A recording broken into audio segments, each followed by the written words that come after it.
Okay, welcome to the Switchbox speaker series. My name is Jack Maddens. For those of you who don't know, Switchbox is a think tank that provides legislators and advocates with rigorous and actionable data on state climate policy. The speaker series is an opportunity for our community to indulge our curiosities for the latest policy and technologies at the forefront of state-level climate action. Here's how it works. 30 minutes of on-the-record presentation, and then about 30 minutes of off-the-record discussion. So if you're watching this at some point in the future, we urge you to join us live so you can participate in the Q&A.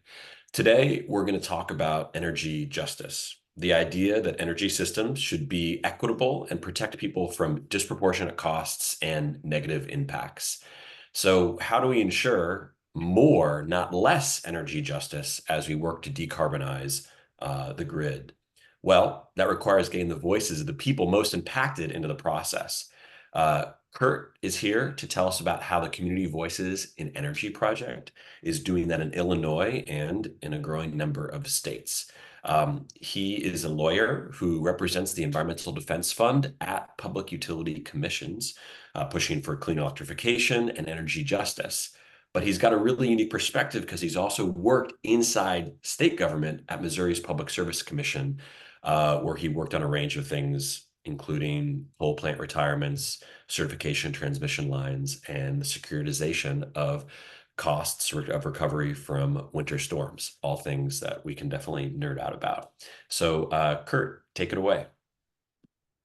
Thanks so much, Jack. Jack mentioned I am a senior attorney with Environmental Defense Fund. EDF believes in a vital earth for everyone. And that's the for everyone part is where I think the community voices and energy work really shines. The community voices and energy work began a couple of years ago. As we engaged in Illinois and other states, we really looked at how to ensure that we were centering energy justice in our work. And it's a joint project between EDF and Blacks and Green in Chicago. If nobody has heard of Blacks and Green, I really encourage you to look them up. They really do some really fantastic work. If you look at the Green Mile project they have, it's really something worth checking out. And the vision for the Community Voices and Energy Project is that when you bring community members' voices and their direct lived experiences into these state energy proceedings, they're really kind of like Jack said, very wonky, and people can geek out really quick on them. If you tell those human stories backed up with data, then utility regulators can make rulings that lead to more equitable, healthy, climate-friendly, and an affordable energy future. So that's really our vision. In practice, what it really means is weaving together expert testimony and community testimony. Dry expert testimony on its own can sometimes be dry or lacking in compelling narrative. Any lawyer who's kind of worked outside of the energy space can kind of tell you, like, when you're in a jury trial or a bench trial, the judge needs to hear that human story to really understand, like, why, like what's the motivation, what's really at stake. At the same time, if you only bring community testimony, regulators or opposing experts can write it off as anecdotal or lacking in rigor or analytical quality. So when you weave the two together, you're really combining the expert and community testimony into a compelling narrative that the regulator can use to really support what we're looking for here, which is energy justice. We've done this, like I said, in Illinois, but we've also done a lot of work in Massachusetts. My colleague Jolette Westbrook in Massachusetts participated heavily in the Massachusetts AG report called Frequently Impact, Rarely Heard. It had a lot of really good recommendations on things that the Massachusetts Department of Public Utilities can do to incorporate energy justice into its decision. And really at its core, what it is opening up proceedings to more community voices, more community members for input and feedback, things like workshops, more opportunities for feedback on rulemakings or model tariffs, issuing orders with plain language summaries at the very beginning. And I think it's apocryphal. I think Carl Sagan, I think, is the one who's credited with it. But if you can't explain something in plain language, you probably don't understand it as well as you think you do.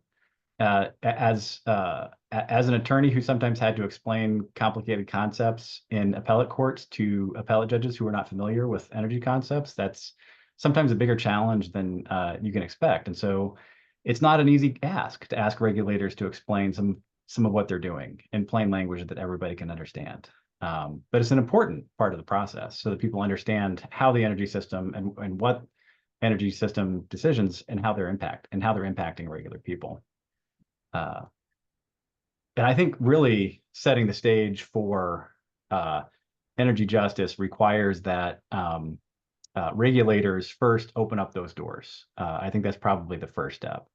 And sometimes that can take some either outside or inside ballgame, whether it's meeting commissioners one-on-one to convince them that's a good idea, or going outside and going to the legislature and passing statutes that require proceedings to be opened up, for a combination of both. But once that is done, then when you intervene in these dockets, you can make a lot of impact. So in 2022, Illinois passed the Climate and Equitable Jobs Act, and it really opened up proceedings to workshop processes,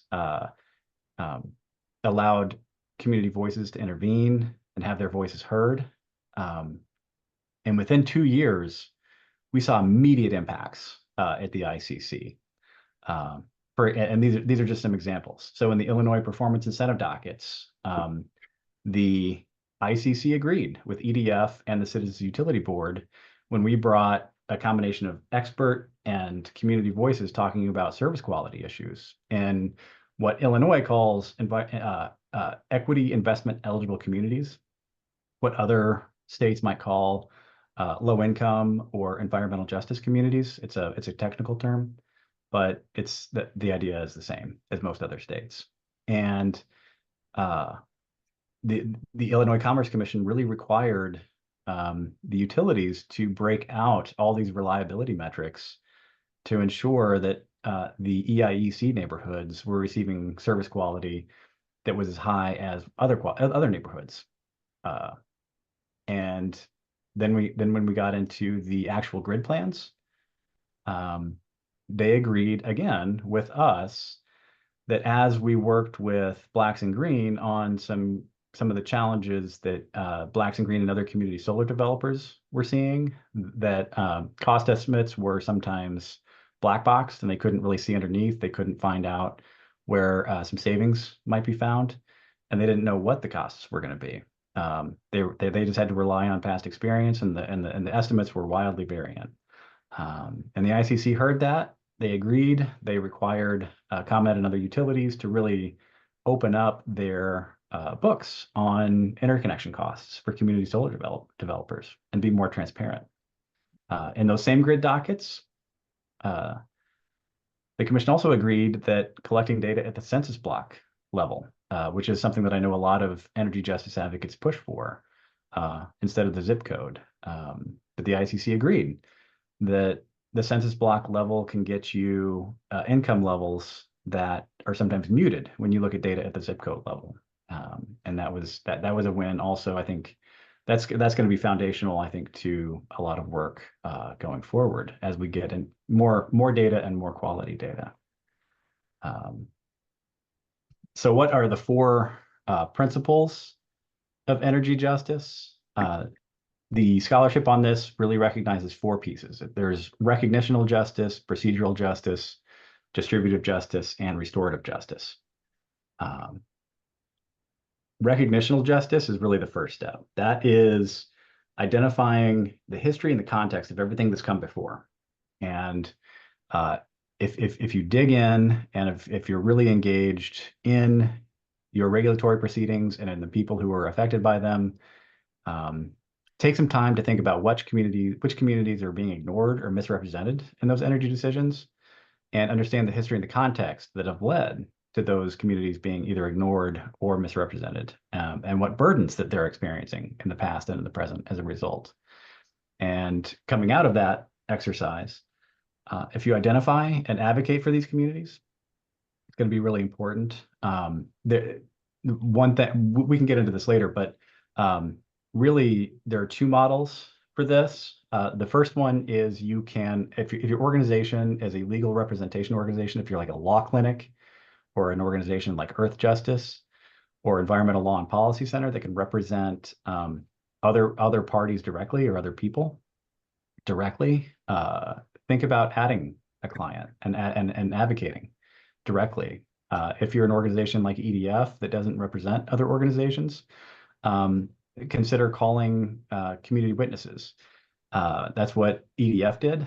We didn't directly represent the people that we called as witnesses, but we did call them as witnesses, and we brought their stories and we centered that as part of our advocacy for our own work and made sure that our work aligned with principles of energy justice. The next principle is procedural justice. And this one's relatively simple. It asks who participates in energy decisions. And not everybody gets an opportunity to intervene. And there are a lot of barriers. Sometimes they're legal, sometimes they're practical.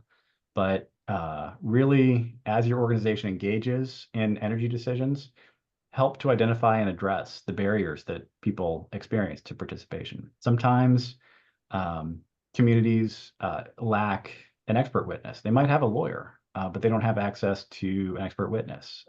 If you're an expert witness, ask yourself, do you have the capacity to help that community with presenting their case and do some analysis? If you're a legal organization, do you have the capacity to use some attorney time and intervene on behalf of the organization? The third principle is distributional justice. And this is where we get really into the data. And this is where I think organizations like Switchbox and other energy justice organizations really dig into the cost-benefit analyses that utilities bring. And this is also where I mentioned earlier, getting data by census block level instead of zip code level really, really helps. And as we look at all these programs, all these investments that utilities propose in rate cases and grid planning cases, it's really identifying who's paying and who's benefiting. And if you see an imbalance in that, you try to address it the best that you can. And that's really pursuing distributional justice. And then the fourth is restorative justice. And this is really, instead of just focusing on the case at hand, identifying long-term solutions that address the root causes of legacy harms and what can improve conditions. And this is where we really get into things like rulemakings, aligning payment and utility payment incentive mechanisms to principles of energy justice to ensure that there's not a misalignment where the utility might be incentivized financially to and make investments or conduct programs in a way that either ignore or exacerbate historical harms. So just kind of like the high level overview of what energy justice is. Looking at that, hopefully with some examples, will help kind of highlight how we combine all that in practice. Hey, Curt, Yeah. one question I think for folks who are less, who don't know how the docket works, are the examples going to kind of get into just how a proceeding gets on the docket and Yes. Okay, great. So different dockets can get kicked off in different ways. The two most common dockets that I see communities wanting to engage in are rulemakings and rate cases. Rulemakings are really important when you're looking at energy policy. And a lot of times the regulator themselves will kick that off. They'll issue a notice. And depending on the state you're in, you might be able to comment on the proposed rule without intervening, or you might have to intervene before commenting on the rule. But there is almost always an opportunity for public input and comment on the proposed rule. And the barriers there are lower, but the impact can be higher because as a rule, it's going to be you advocate once and then the rule goes into effect, and then it's just ideally it is self-effectuating. So that I would say would be a really high priority for communities. If you can get in a rulemaking, you can make a really big impact with lower effort. The next type of case is rate cases, and those are the cases that decide what customers pay, and it also decides as part of that decision what investments the utility is going to be compensated for. And so that is really where the regulator is providing feedback to the utility. We want you to pursue cleaner energy, or we want you to pursue affordability, or better distribution investments, storm resilience, and it all comes out in one number that the utility looks at, and that is what they call the revenue requirement, and that's how much they're allowed to charge their customers. And the barriers to that are usually a little bit higher. It's not quite as high as if you tried to intervene in a federal court, but you usually do have to establish some unique standing. If you are just a regular ratepayer, they might say you're adequately represented by the Attorney General's office or the state ratepayer advocate. But if you are a community that's going to be directly affected by some investment or program that the utility is proposing, you can really zero in on that interest and use that to support what lawyers call standing, and that's your ability to intervene in the case. And that's where most organizations run into problems. Organizations like EDF and others usually have lawyers who can build the case to build that standing argument. A lot of times communities, it's harder for them to gather that evidence and put it together. So if you can find an attorney or an organization like EDF who can help you build that case and intervene, we can address that barrier because we frequently see larger national nonprofits able to overcome that standing barrier and smaller communities unable to address that barrier. And I really want to fix that so that the smaller communities have just as much of an opportunity to participate in these cases as others. And as you intervene, work with your attorneys. And I'll probably be focusing more on the legal side of how to put a case together here. But if you're an expert, you can think about, okay, if I'm an expert and I'm working with the community, how do I help draft my expert testimony in a way that is easily woven together with the community's testimony? And the first example, I'll go through two examples. One would be, let's say we wanted to focus on energy burdens and affordability. And the second example I'll look at is surface quality issues. And these are real life examples that we used in Illinois, so hopefully they'll be useful. And the first one is, I don't know if people hear the 6% number for energy burden. They hear, oh, your energy bill should not be more than 6% of your household income. Our witness, Destiny Knock, who's professor at Carnegie Mellon University, looked at that in the ComEd case and said the 6% figure is a little bit is useful in some cases, but it's not quite capturing all forms of energy poverty. The origin of the 6% is based on the assumption that all housing costs should not exceed 30% of your income, and your energy cost should not exceed 20% of your overall household cost. So 30% times 20% is 6%. That's where that 6% figure comes in. Of course, as we all know, mortgages and rents are up. And so what happens if your presumption that overall household overall household cost should not exceed 30% of your income, what happens if that goes away? Because there are a lot of cities where rent or your mortgage alone exceeds 30% of your average income. And that's where Dr. Destiny Knock says we really need a more sophisticated figure to capture energy equity and energy poverty. And she's written a paper. It's called Unveiling Hidden Energy Poverty Using the Energy Equity Gap.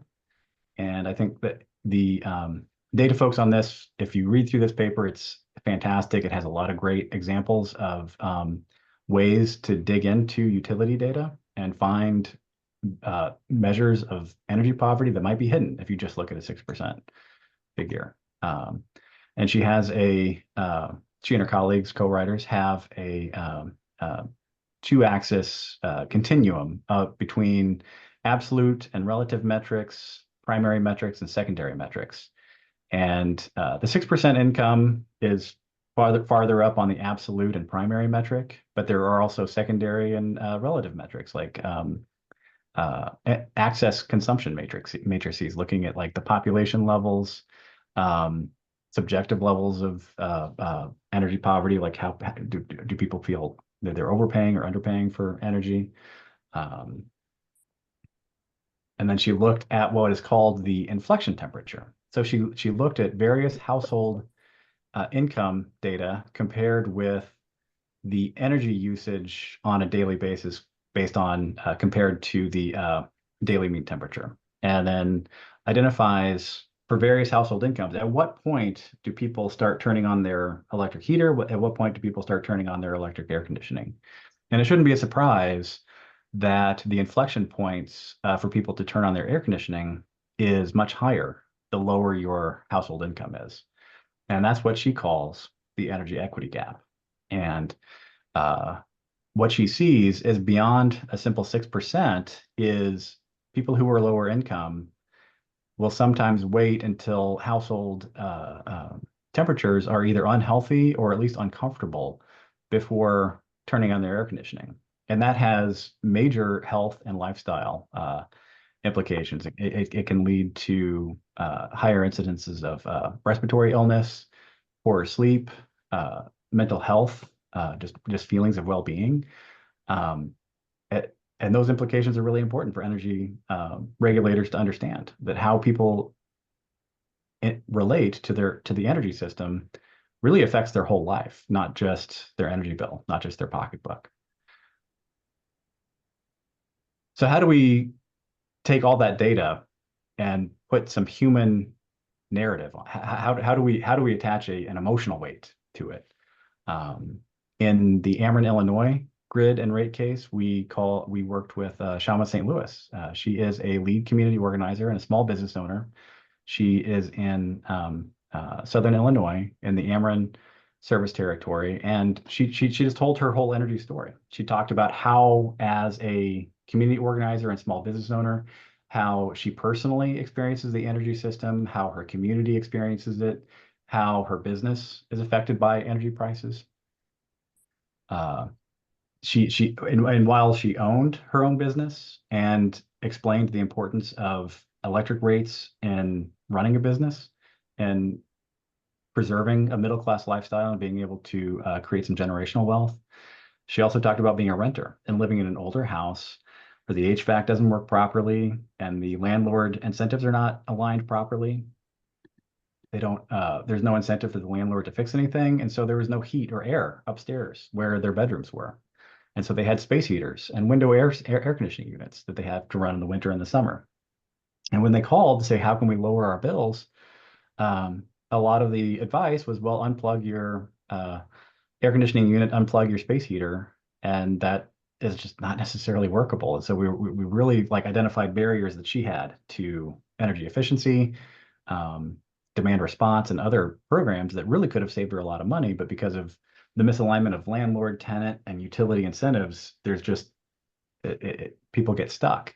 And so by combining all of that and weaving it together, we got the commission to really look at affordability, not just using a simple 6% figure, but really understanding how people experience affordability, why affordability is not just a financial issue, but a public health issue. And I think we were really effective in getting the commission to really take seriously the investments that Ameren was looking to make, and making sure that the investments were worthwhile and providing value and contributing to the state's needs and not just a rubber stamp. The second example is service reliability. And this is with the ComEd grid planning case. And Bharatha Tan, who's an analyst with Vote Solar, really dug into the reliability metrics that ComEd provided. Uh, SAFE is the number of interruptions per customer, and SAIDI at the top there, that is the average length of an interruption. So like when you see Chicago, SAIDI average is 17.797. That means that the average customer who's not in a environmental justice or low income community in Chicago experienced approximately 18 minutes of outages per year in the year that we looked at. And what, as we dug into the data, what we saw is that low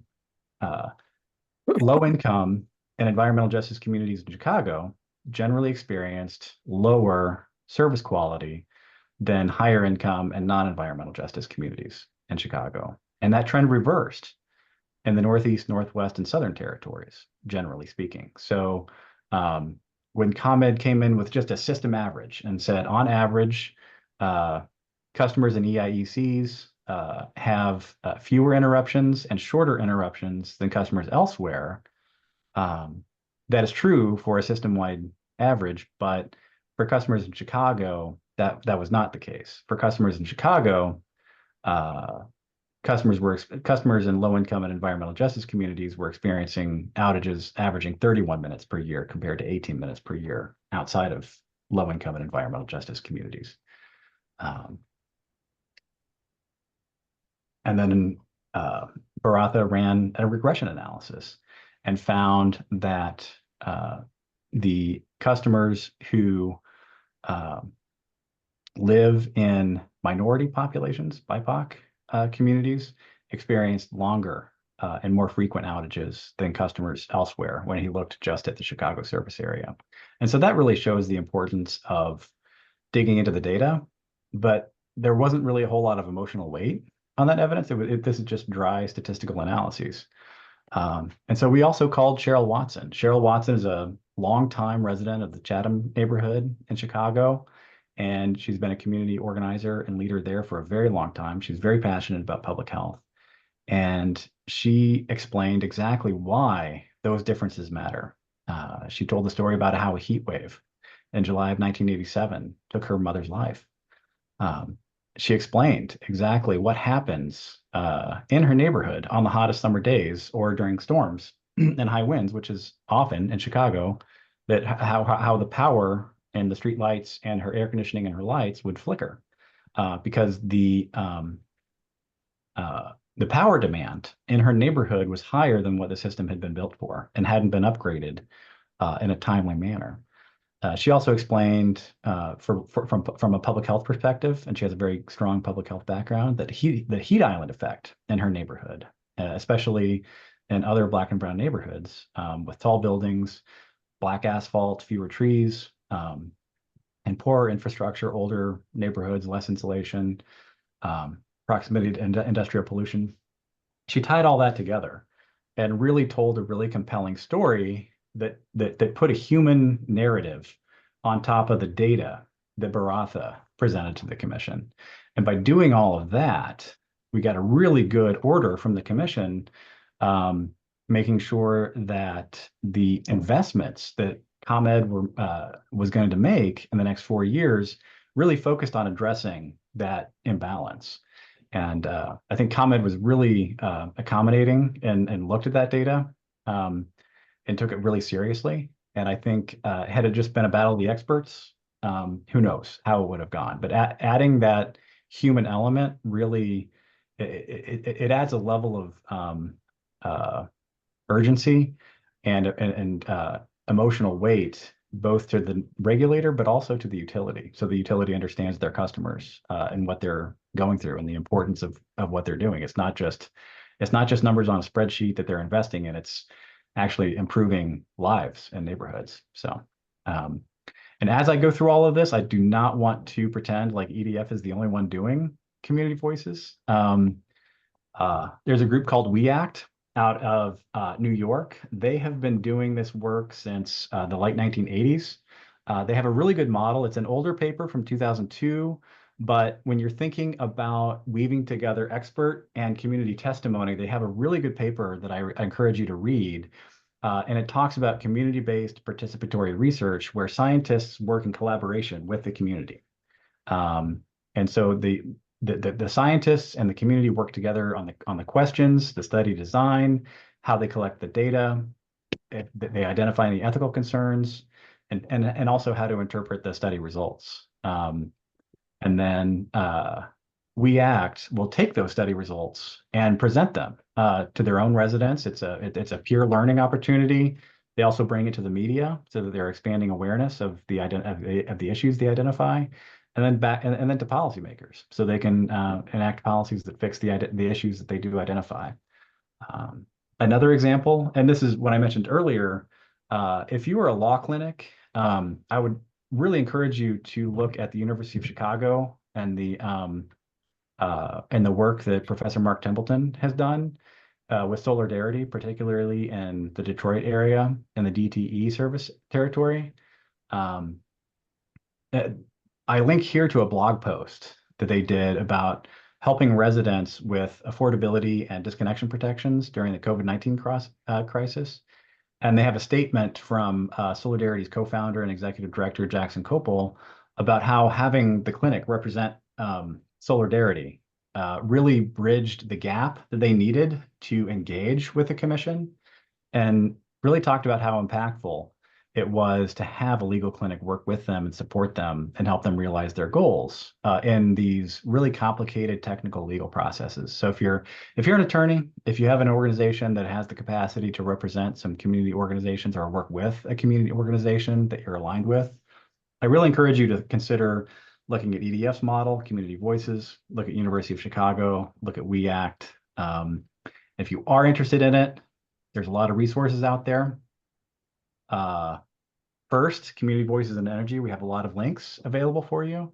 If you are interested in how the energy transition and the just energy transition looks globally, Environmental Defense Fund has a really great report that just came out earlier this year called Just Transition and Safeguards Framework. The more I talked with the authors of this report, the more I learned that the challenges we're facing in the United States are not unique to the United States, and the more we can learn from our partners in other countries, the better we'll be. If you're a community advocate, there are several resources you can look at to learn more about how to engage at public utility commissions. FERC has a page on how to submit effective comments at their Office of Public Participation. Built Solar has a really good explainer on what regulatory advocacy looks like. Third Act, which is a really great organization that really helps people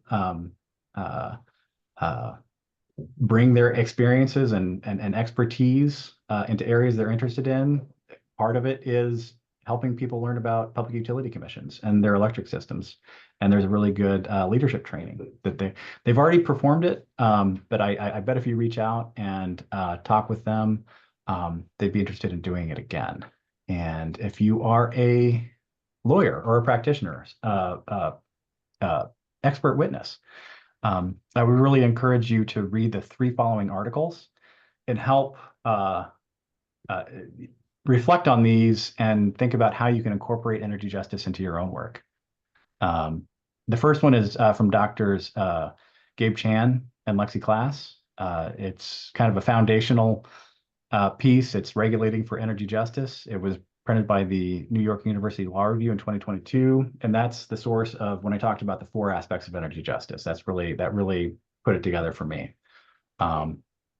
Lawrence Berkeley National Lab also has a really good paper on how to advance equity in utility regulation. That's got some really good practical insights for practitioners. And finally, I would say that this is kind of the pinnacle of how to incorporate energy justice. The paper that I cite here from Justin Schott and the University of Chicago is the Energy Equity Project Report from 2022. And that has some very specific, very helpful comments on exactly step-by-step what communities and what regulators can do to pursue energy justice in their work. Finally, I don't want to not plug DOE's Justice Week. It's coming up in October. I left the link. There's a QR code there. There are 3 days that the Department of Energy will be looking at energy justice and the work that they're doing, and I encourage you to apply for that, or not apply for that, but register for that. With all that, is there any questions or comments? And I'm happy to field anything that you might have. Absolutely. Curt, that was great. A couple questions that I'm going to stay on the record for, just because I think Okay. it'll help the folks who are watching this in the future, is I really loved the climate equity map that EDF created Yeah. of showing all the implementation of model policy around the country. And I was wondering if you could, you touched on it at various points in your talk, but I was Sure. wondering if you could give us a sense for like, what is the cocktail of policies that enable more impactful engagement that folks on the call and folks who are listening to this later can think about checking the map for their state and seeing where there's room to pass more of that enabling legislation. Yeah. So there are three sources of authority. If you want a Public Utility Commission to take energy justice seriously, you have to think about three things. What does the state constitution say? What does the Public Utility Commission statutes, enabling statutes say? And what do the courts say? And all three of those are going to be informing the commission. There are some states like Montana is a great example, and that case has been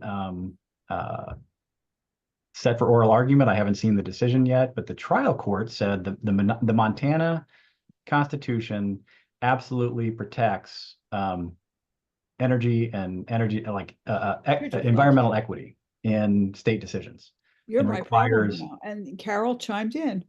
Oh, well, Mary, you never had a chance. Oh, Do you know what that was, Kathleen? That Mary, was is the that? line that mom used. Oh, 1 second. Yeah, thanks. Sorry about that. that's okay.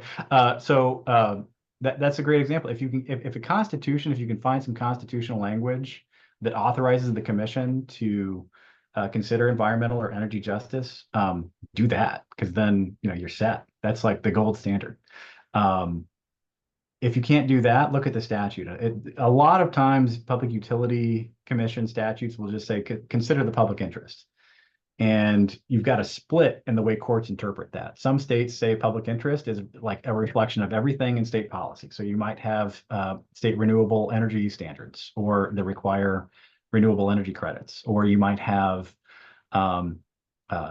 states like Illinois that have explicit energy equity goals. And the courts and the statutes should tell commissions in those states, like, you absolutely need to and must consider environmental and energy justice in your decisions. But you also might have some state courts that look at kind of the history and the ways that utility commissions have approached their work over the last 100 years, and say you're primarily an economic regulator, and all of the policy considerations that people are asking you to consider, like income inequality, public health effects, those are really outside of your purview. But let the State Department of Health worry about air quality, or and they'll tell the Utility Commission, you just consider like how much are people charging for electricity and gas and water.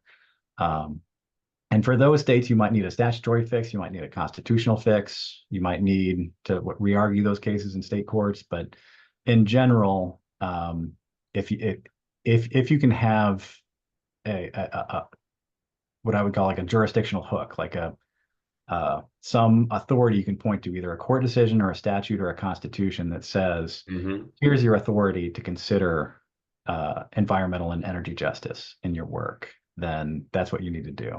One of those, you might be able to get a commission to look at that without pointing to one of those, just as a policy matter, but it won't be as robust and subject. It'll be more subject to challenge on appeal if somebody wants to challenge it. You gave us an example focused on demanding pairing data analysis about discrepancies in service between EJ and low-income neighborhoods and other neighborhoods. I'm wondering if there is a recent example, whether it relates to the rate, the death spiral, or otherwise, where the community voices in these energy decisions are part of enhancing the speed of the decarbonizing the grid or avoiding this rate spiral? Yeah, so I think there's a good example in the Ameren grid and rate case. We had a witness. She talked about how high energy costs were kind of trapping her, and she wanted to invest in energy efficiency. She wanted to decarbonize and electrify everything. Most of her house was already all electric, but like getting an EV would have been on the table. But high energy bills were keeping her from being able to afford that, and she earned too much to get like assistance programs like LIHEAP or other programs that could have helped her out with low income energy efficiency investments, that kind of thing.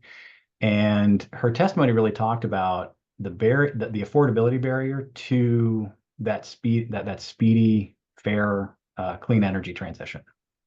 And so that really she painted the picture of what it was like to want to decarbonize but not being able to.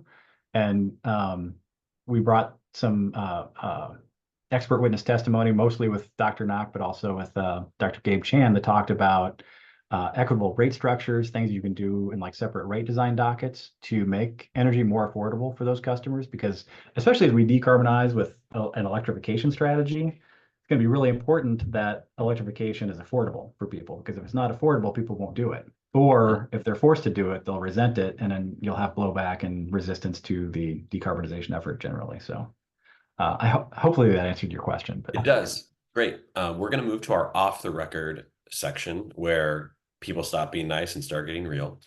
So if you can pause the recording.